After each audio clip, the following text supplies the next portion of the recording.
السلام علیکم میرے پیارے دوستوں، کیسے ہو آپ سب لوگ؟ امید آپ لوگ ٹھیک ہوں گے۔ آپ سے ہمیشہ کی طرح کی ریکویسٹ ہے کہ آپ لوگ درود شریف پڑھ لیں تاکہ آج ہم اپنی کہانی کا آغاز کر سکیں۔ امید ہے میرے پیارے دوستوں نے درود شریف پڑھ لیا ہوگا۔ آپ سے ایک اور ریکویسٹ بھی ہے کہ آپ لوگ 5 وقت کی نماز، قرآن پاک بما ترجمہ اور حدیث شریف کا بھی مطالعہ کیا کریں۔ قرآن پاک کی تلاوت کے ساتھ ساتھ درود شریف کا ورد بھی جاری رکھا کریں۔ اسی سے انسان کی بھلائی اور اسی سے رب کی خوشنودی حاصل ہو سکتی ہے۔ چلیے بڑھتی ہیں کہانی کی طرف۔ کہانی کی شروعات ہوتی ہے انڈیا کے خوبصورت سے گاؤں نیل گاؤں سے، جس کا نام نیل گاؤں تھا۔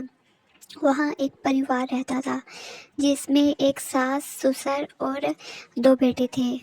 پریوار کیسا تھا؟ تھا تو بہت امیر کبیر لیکن کنجوس، ایک نمبر کا کنجوس مکھی چوس۔ اتنی دولت ہونے کے باوجود بھی کنجوسی تھی کہ جا نہیں رہی تھی۔ گھر کی حالت ایسی تھی جیسے کوئی غریب کے گھر کی جھونپڑی ہو، اتنی غربت ٹپک رہی ہوتی تھی دیواروں اور چھتوں سے۔ جب بارش آتی تو سارا پانی اندر آ جاتا، کچن کی ہر چیز اور گھر کا ہر سامان پانی میں تیرنے لگتا، سیلاب کا منظر پیش کرتا۔ اچھے خاصے امیر لوگ تھے لیکن پیسے لگاتے ہوئے درد ہوتا تھا، تکلیف ہوتی تھی۔ کنجوس تھے ایک نمبر کے۔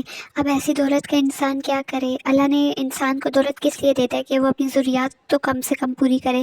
یہ اپنی ضروریات بھی پوری نہیں کرتے تھے اور کپڑے ایسے پہنتے تھے پھٹے پرانے میلے کچیلے۔ چلو کپڑے سادے بھی ہوں تو کوئی بات نہیں، صاف ستھرے ہونے چاہیے۔ یہ کپڑے پھٹے پرانے اور میلے کچیلے، نہاتے دھوتے بھی نہیں تھے اور عجیب سے لوگ تھے۔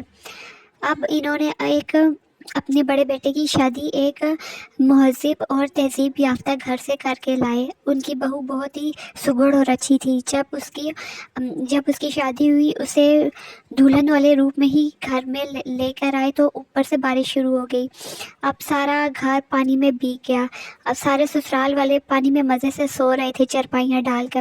وہ دلہن گھبرا گئی اور پریشان ہوتی رہی، ان لوگوں کو دیکھ دیکھ کے یہ کیسے عجیب لوگ ہیں، اتنی تیز بارش ہو رہی ہے اور یہ مست ہو کر سوئے ہوئے ہیں، جیسے انہیں پتہ ہی نہیں ہے کہ کیا ہو رہا ہے۔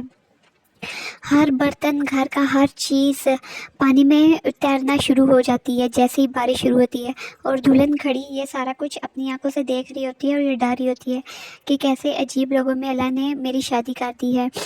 سب گھر کے سب فرد چھوٹے بڑے مزے سے بارش میں سو رہے ہوتے ہیں، سسر سو رہا ہوتا ہے، ساس سو رہی ہوتی ہے، خاوند سو رہا ہوتا ہے اس دلہن کا، اور اس کا جیٹھ بھی دیور بھی سو رہا ہوتا ہے۔ الغر سارا گھر سو رہا ہوتا ہے بارش میں، اور اتنی تیز کی بارش ہو رہی ہوتی ہے جیسے انہیں کوئی فرق ہی نہ پڑ رہا ہو، انہیں پتہ ہی نہ ہو رہا ہو کہ بارش ہو رہی ہے، کیا ہو رہا ہے۔ ہر چیز، ہر سامان، بالٹیاں، برتن، سب کچھ پانی میں تیر رہا ہوتا ہے، جھاڑو، لیکن ان کو کوئی فرق ہی نہیں پڑتا۔